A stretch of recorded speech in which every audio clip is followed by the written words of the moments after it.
On January 23rd, President Donald Trump signed an executive order to remove and block international organizations from receiving U.S.-funded assistance in providing health information and services for legal abortions.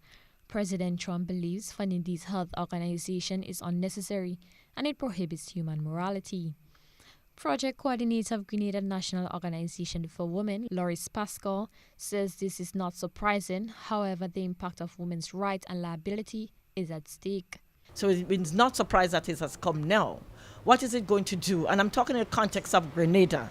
How are we going to be affected? We look at the Grenada Planned Parenthood Association, who provides services under that portfolio. If monies are not coming in through the International Federation, it means it's going to affect the poor and vulnerable women in our society. Now, when you look at the treaties, international treaties that we have signed, one, we had signed the Sustainable Development Goals, which in that speaks about the empowerment of women and girls, so gender equality for the empowerment of a women and girls. Where is the gender equality in that? If they don't have access to affordable contraceptive information as well.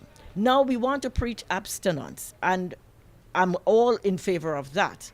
But we're living in realities in Grenada of that, quote unquote, may not happen. So what is the alternative when that happens? So we need to look at that. If we're enshrining these into our laws in Grenada, it means that we are not supporting what we are saying legislatively and how we are protecting our citizens. So when Mr. Trump, President Trump, would take the monies away, can we see what is happening? Can we tell married people to abstain? Can we tell it is not infringing on their rights?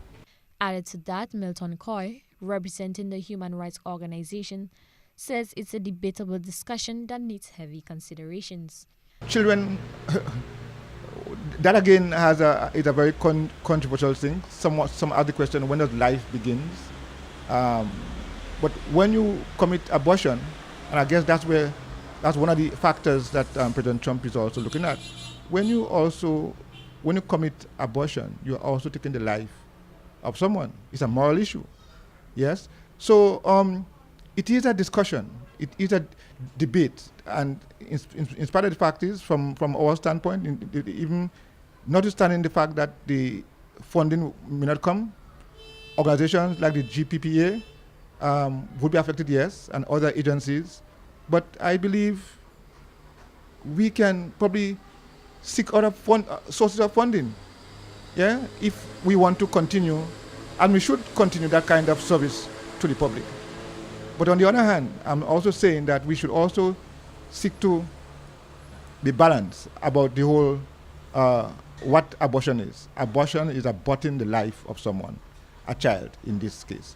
Now, so the discussion is bigger. The global gag rule, enacted in 1984 by President Reagan and subsequently abolished, was shown to be ineffective.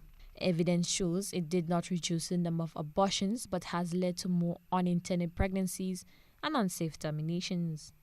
Due to the signing of this new executive order, several long-standing family planning associations in the Caribbean stand to lose much-needed funding from USAID, which has long been a supporter to many of these associations.